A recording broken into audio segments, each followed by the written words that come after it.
Hello friends, मैं नीता भास्कर आप सभी लोगों का अपने यूट्यूब चैनल पर स्वागत करती हूँ और आशा करती हूँ कि आपको हिस्ट्री की वीडियो जरूर पसंद आएगी। और इसमें हम 10 क्वेश्चन कंप्लीट करेंगे और इम्पोर्टेंट क्वेश्चन है, अच्छे क्वेश्चन है बौद्ध धर्म से संबंधित।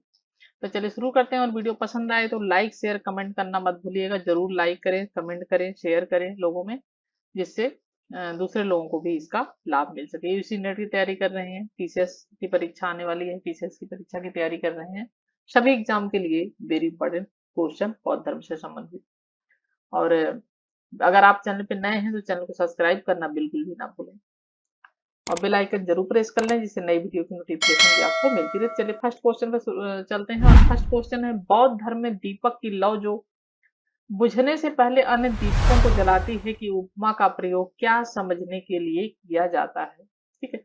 आत्मा का देहांतरण, बोधिसत्व, ब्रह्मांड का सतत प्रवाह, उपयुक्त में से कोई नहीं। राइट ऑप्शन क्या हो जाएगा हमारा? आत्मा का देहांतकरण। तो देखिए, दीपक की जो लौ बुझने से पहले अन्य दीपकों को जलाती है का प्रयोग उपमा के तौर पर आत्मा के देहांतरण की प्रक्रिया की व्याख्या करने के लिए किया जाता था, जो कि अन्य समकालीन दर्शनों से भिन्न था। जो समकालीन दर्शन थे उससे क्या ये था, थोड़ा सा ठीक है अलग था, भिन्न था। अन्य धर्मों और दर्शनों में एक जीवन से दूसरे जीवन में कुछ स्थानांतरित होता था, जबकि बौद्ध धर्म के देहांतरण में कुछ भी स्थानांतरित नहीं होता। जो और धर्म थे, अन्य धर्म थे और दर्शन थे, तो क्या होता था कि एक से दूसरे जीवन में कुछ चीजें स्थानांतरित होती थी, लेकिन बौद्ध धर्म में ऐसा नहीं होता था। और बौद्ध धर्म में देहांतरण में कुछ भी ऐसा नहीं होता था, स्थानांतरित होता था, बल्कि घटनाओं की श्रृंखला के रूप में एक नया जीवन, ठीक है, नया जीवन क्या होता था, नया जीवन उत्पन्न होता था। इसलिए आत्मा का देहांतकरण, ठीक है, उपमा का प्रयोग समझने के लिए किया जाता था। सेकेंड क्वेश्चन, निम्नलिखित में से कौन सा से बौद्ध सिद्धांत नालंदा विश्वविद्यालय में पढ़ाया जाता? थेरवाद, महायान, वज्रयान। और हमारा राइट ऑप्शन क्या हो जाएगा? केवल एक, एक और दो, या दो तीन, या एक दो तीन। और राइट ऑप्शन हो जाएगा एक दो और तीन।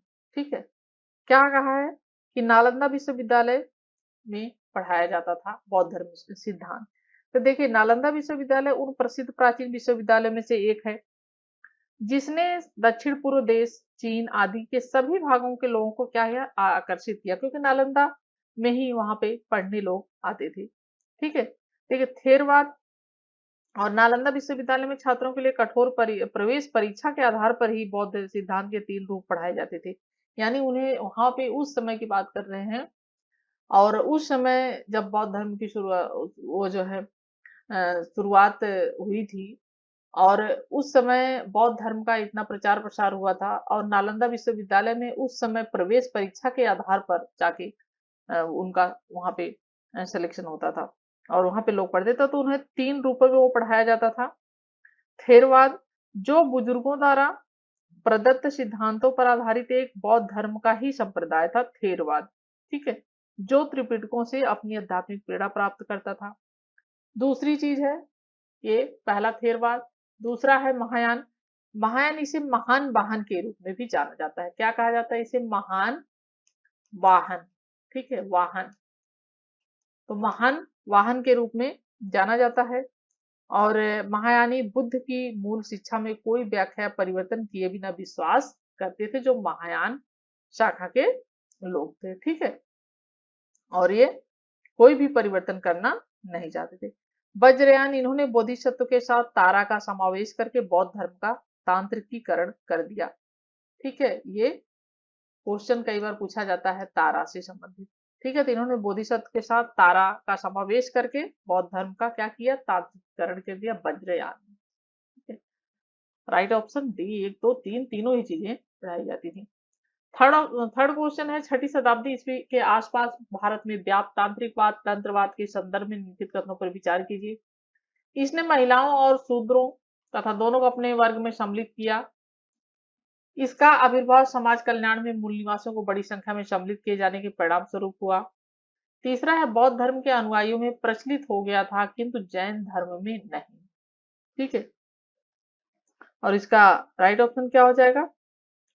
इसका राइट ऑप्शन है वन और केवल वन और टू, या टू और थ्री, या केवल 3 या डी है 1 2 और 3।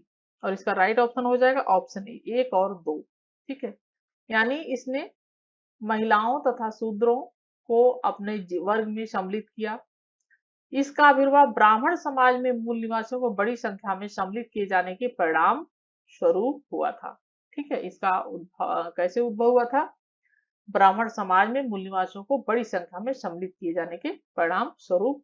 और जो तीसरी चीज है वो सही नहीं है। ठीक है, कि बौद्ध धर्म के आने में प्रचलित हो गया किंतु जैन धर्म में नहीं। देखिए, लगभग 6ठी शताब्दी से भारत के धार्मिक क्षेत्र में सर्वाधिक अनोखी गतिविधियों का तंत्रवाद का प्रसार था। 6ठी शताब्दी ईस्वी तक। ठीक है, इसका उत्थान ब्राह्मण समाज के बड़े पैमाने पर मूल निवासियों को सम्मिलित करने के क्या हुआ परिणाम स्वरूप हुआ था। और इसमें अनुष्ठान वगैरह इन सब चीजों पे क्या किया जाता था? ब्राह्मण समाज में बल दिया जाता था। और उनका अभिप्राय क्या था कि भक्तों की जो भौतिक इच्छाओं की प्राप्ति, रोजमर्रा के रोगों तथा घावों से मुक्ति दिलाने में सहायता करना था। तंत्रवाद ने महिलाओं तथा शूद्रों दोनों को अपने वर्ग में सम्मिलित कर लिया और वह जैन धर्म, बौद्ध धर्म, शैव मत तथा वैष्णव मत सब में व्याप्त हो गया था, तो सभी में ये सम्मिलित था। ठीक है, 1 और 2 दोनों सही। फोर्थ क्वेश्चन है, बौद्ध साहित्य के संदर्भ में निम्नलिखित कथनों पर विचार कीजिए। मिलिंद पनव एक गैर सैद्धांतिक बौद्ध साहित्य है। जातक कथाएं भी यानी सैद्धांतिक बौद्ध साहित्य। थेरी गाथा साहित्य भिक्षु के संन्यास के अनुभव का वर्णन करता है। तो निम्नलिखित कथनों पर हम विचार करते हैं और इसमें कौन से सही है। देखिए, राइट ऑप्शन क्या हो जाएगा? 1 और 2 दोनों। ठीक है, ऑप्शन बी हो जाएगा इसका सही। सैद्धांतिक साहित्य वह साहित्य है जिसमें धर्म या संप्रदाय के मूल सिद्धांतों का उल्लेख होता है। ठीक है, सैद्धांतिक साहित्य क्या है? वह साहित्य है जिसमें धर्म और संप्रदाय के मूल सिद्धांतों का उल्लेख होता है। प्राय 100 ईस्वी पूर्व मिलिंद पन्हो नामक एक बौद्ध संत नागसेन से। तो मिलिंद पन्हो कौन थे? एक बौद्ध संत थे। और नागसेन थे, तो नागसेन जो थे और बौद्ध मिलिंद पन्हो नामक बौद्ध ग्रंथ और संत नागसेन से भारतीय यूनानी राजा मिलिंद द्वारा बौद्ध धर्म में पूछे गए प्रश्नों से संबंधित जो वार्तालाप था, दोनों में जो बातचीत हुई थी, वह एक अभिलेख है। तो भारतीय यूनानी राजा थे मिलिंद और बौद्ध ये जो है मिलिंद पन्हो। ठीक है, तो ये इसमें दोनों ये मिलिंद पन्हो जो है क्या है, इनका वार्तालाप इसमें है। और जातक कथाओं में बुद्ध की कहानियों में बौद्ध धर्म में सम्मिलित संबंधित शिक्षाओं और सिद्धांतों का समावेश मिलता है। जो जातक कथाएं हैं इसमें क्या है, बौद्ध धर्म के पूर्व जन्म की जो कहानियां हैं, गाथाएं हैं, वो इसमें उसमें समाहित हैं बुद्ध से संबंधित।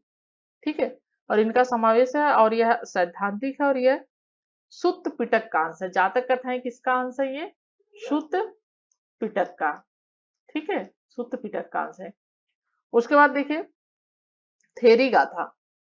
थेरी गाथा साहित्य बौद्ध साहित्य में तपस्विनियों के गीतों और महिलाओं द्वारा रचित एक आरंभिक साहित्य का समावेश है थेरी गाथा। ठीक है, यानी गीत और महिलाओं द्वारा जो रचित है। सुत्त पिटक में संवाद के रूप में स्वयं बुद्ध शिक्षाओं का समावेश है। तो ठीक है, और जो सुत्त पिटक है उसमें क्या है, संवाद के रूप में स्वयं बुद्ध की जो शिक्षाएं हैं उनका क्या है, समावेश है सुत्त पिटक में। ठीक है, इसमें तो इसका राइट ऑप्शन है 1 और 2, यानी दोनों सही है। फिफ्थ क्वेश्चन है, कई आरंभिक मूर्तिकार बुद्ध को मानव रूप में प्रदर्शित नहीं करते थे बल्कि इसके स्थान पर वह उनकी उपस्थिति को प्रतीकों के माध्यम से क्या करते थे, दर्शाते थे। तो ये प्रतीक है और ये निरूपण है इसका।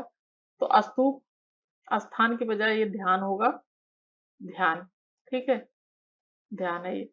चक्र प्रथम उपदेश, बैठने का खाली स्थान, महापरिनिर्वाण, घोड़ा, गिरित्याग, हाथी, अवतार, इसमें से कौन से सही तरीके से सुमेलित है ये जो युग है। और राइट ऑप्शन है सी 2 4 और 5। जो ये है प्रथम उपदेश, धर्म चक्र पर प्रथम उपदेश है। और उसके बाद है 4 घोड़ा, गिरिताग से संबंधित है, जब उन्होंने गिरी का त्याग किया था घर का, तो इससे घोड़े से संबंधित है। और हाथी अवतार से संबंधित है। जबकि स्तूप है ये महापरिनिर्वाण से ये संबंधित है स्तूप। ठीक है, महापरिनिर्वाण से संबंधित है और इस तरीके से ये इसका मिलान होता है। राइट ऑप्शन है ऑप्शन सी। 6 क्वेश्चन है, निम्नलिखित में से कौन सा बौद्ध परिषद से संबंध है? अशोक, अजात शत्रु और बिंबिसार, महापद्मा, नंद। तो ये पूछा है कि निम्नलिखित में से कौन से बौद्ध परिषद से संबंध, अशोक, अजातशत्रु, बिंबिसार, महापद्मा। नीचे दिए कूट का प्रयोग कर सही उत्तर का चयन करना है और राइट ऑप्शन क्या हो जाएगा? ऑप्शन बी, 1 और 2। ठीक है, और बौद्ध परिषद कौन सा? अशोक और अजात शत्रु। ठीक है, अशोक ने और अजात शत्रु ये जो है संबंधित है इसे। देखिए, प्रथम बौद्ध संगीति बुद्ध की मृत्यु के शीघ्र बाद आयोजित की गई थी और हाल के विद्वानों द्वारा इसकी तिथि ईसा पूर्व 4वीं शताब्दी के रूप में बताया गया है और तथा इसे राजा अजातशत्रु के संरक्षण में राजगृह में, अब जो है उसे राजगीर भी उसका नाम है, अब राजगीर, ये राजगीर और के सप्तपर्णी गुफाओं में भिक्षु महाकश्यप की अध्यक्षता में आयोजित किया गया था। पहली बौद्ध संगीति और द्वितीय जो दूसरी बौद्ध संगीति थी, दूसरी बौद्ध संगीति का आयोजन कालाशोक के संरक्षण में। ठीक है, बहुत बार पूछा जाता है और कालाशोक के संरक्षण में। तीसरी बौद्ध संगीति जो हुई थी, पहली तो ये राजगीर के उसमें, ठीक है, और दूसरी जो पहली ये राजगीर के और दूसरी हुई थी किसके? दूसरी हुई थी बौद्ध संगीति का आयोजन कालाशोक। ठीक है, कालाशोक, तो कालाशोक की अध्यक्षता में हुई थी और अशोक का संरक्षण इसमें संरक्षण में वैशाली में हुआ था बौद्ध संगीति। तीसरी जो हुई थी, तीसरी हुई थी इसके संरक्षण में अशोक के, ठीक है, पाटलिपुत्र में। तो ये सम्राट अशोक के संरक्षण में हुई थी तीसरी बौद्ध संगीति।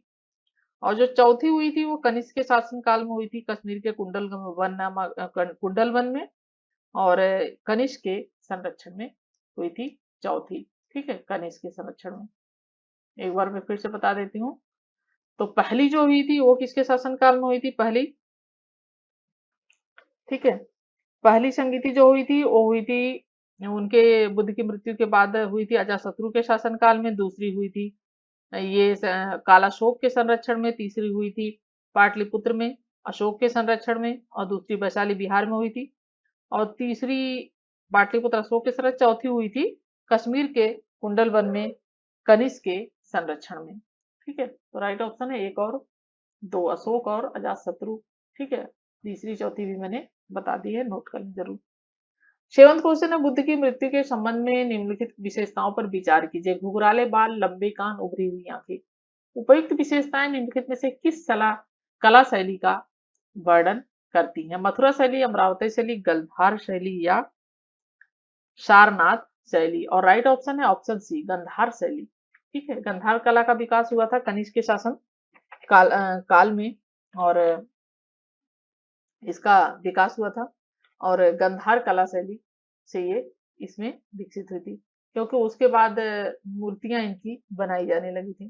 ठीक है, गंधार कला का संबंध यूनानी कला से होने के कारण इसे हिंदू यूनानी ग्रीस रोमन कला भी इसे कहा जाता है और यह कला मात्र बौद्ध धर्म तक ही सीमित है और इस कला में बुद्ध की प्रतिमाओं में बुद्ध के घुंघराले बाल, लंबे कान, उभरी आंखें और मांसपेशी मुखमंडल आदि का बारीकी से अंकन किया गया है, जो बुद्ध की हम देखते हैं मूर्तियां।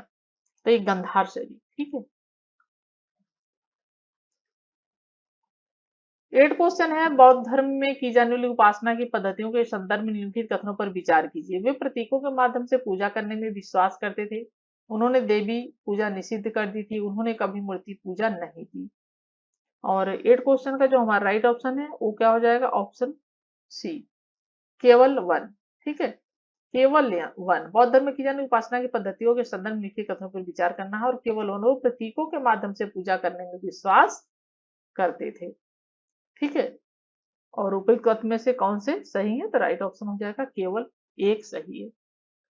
ठीक है, उन्होंने कभी देवी पूजा निषिद्ध नहीं की थी, ना ही उन्होंने कभी मूर्ति पूजा की थी। 9th क्वेश्चन है, बौद्ध धर्म के संदर्भ में निम्नलिखित कथनों पर विचार करें। इसने ईश्वर के अस्तित्व को स्वीकार नहीं किया, इसने विलासता और तपस्या दोनों की अधिकता के बीच का मध्य मार्ग निर्धारित किया, इसने सांसारिक दुखों का व्यवहारिक समाधान प्रदान किया। उपयुक्त कथनों में से कौन सा सही है? केवल दो, एक दो तीन, या एक दो या तीन। और 9th क्वेश्चन का हमारा राइट ऑप्शन क्या हो जाएगा? ऑप्शन बी हो जाएगा, एक दो और तीन। ठीक है। 10th और लास्ट क्वेश्चन है, बौद्ध काल के दौरान प्रचलित आर्थिक व्यवहारों के संदर्भ में निम्नलिखित कथनों पर विचार कीजिए। बलि कबीले के लोगों द्वारा उनके मुखिया को दिया जाने वाला स्वैच्छिक भुगतान था। सेकंड नंबर है, क्षत्रिय और ब्राह्मणों को करों के भुगतान से छूट दी गई थी। उपयुक्त कथनों में से कौन से सही है? और 10th और लास्ट क्वेश्चन है, और राइट ऑप्शन क्या हो जाएगा? ऑप्शन बी, केवल दो। ठीक है, क्षत्रिय और ब्राह्मणों को करों के भुगतान से क्या किया गया था? छूट दी गई थी। बलि कबीले के लोगों द्वारा दिए गए मुखिया को दिए जाने वाला स्वैच्छिक भुगतान था। तो ये सही क्या है? ये नहीं है। ठीक है, और ये सही है कथन दो। देखिए, वैदिक काल में बलि कबीले के लोगों द्वारा उनके मुखिया को दिया जाने वाला स्वैच्छिक भुगतान था। बलि कबीले के लोगों द्वारा जो है उनके मुखिया को दिया जाने वाला स्वैच्छिक भुगतान था। ये कब था? ये वैदिक काल की बात है। ठीक है, वैदिक काल में था, ये बौद्ध काल में नहीं। ठीक है, ये वैदिक काल में था, बौद्ध काल में ये नहीं था भुगतान, लेकिन बौद्ध काल में ये किसानों द्वारा किया जाने वाला अनिवार्य भुगतान बन गया था। बाद में ये क्या हुआ? किसानों द्वारा बौद्ध काल में ये भुगतान बन गया था, और इसे एकत्र करने के लिए बलि साधक नामक अधिकारियों की नियुक्ति की जाती थी।